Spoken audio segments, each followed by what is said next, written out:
First Samuel 22 to 24, David was in hiding, and many in distress and dead and discontented joined him. If we are experiencing these things in our own lives, there is one we can come to who comes from this same line of David, Jesus himself, who says, "Come unto me, all who are weary and heavy laden, and I will give you rest. I will rest you."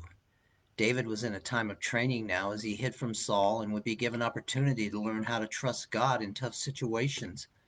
God calls us into the same kind of training. It is impossible for us to please him without faith. Saul continues in his bitterness and paranoia, and even has Doeg kill Ahimelech and 85 priests. Wow. Remember that David had actually lied to him when he asked for bread and a weapon. David was a man after God's heart, but he blew it here, and it affected others big time. Our compromise will affect others. David sought the Lord regarding Keilah, and God gave him victory over the Philistines there. We note here that David begins to press in more in seeking the Lord and what to do. He is learning not to panic and act hastily, as that will have its consequences. Jonathan comes along and encourages David. Good friends do that. They encourage each other in the Lord. God's mighty and sovereign hand continues to orchestrate events and protect his man David from Saul. David even had opportunity to kill Saul in a cave, but did not do it.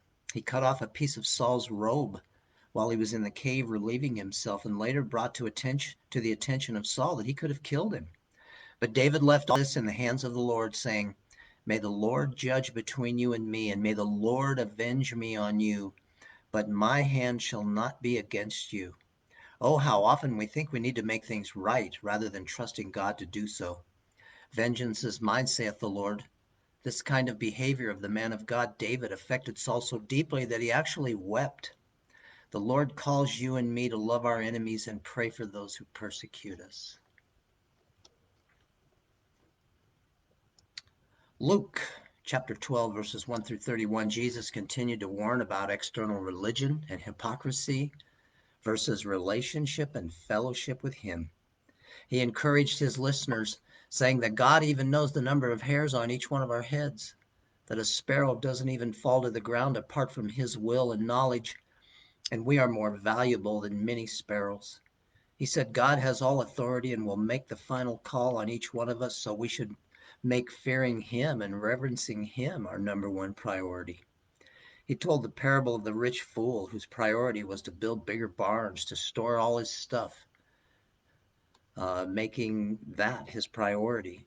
Yet Jesus said he was a fool because he was going to die that very night, and though he was rich, he was not rich toward God. He went on to directly tell us not to worry about stuff, about food, about clothes, houses, and such, that we were created to seek first his kingdom, his way of doing things, where he's the king in our lives, and then he'll take care of our needs because we belong to him.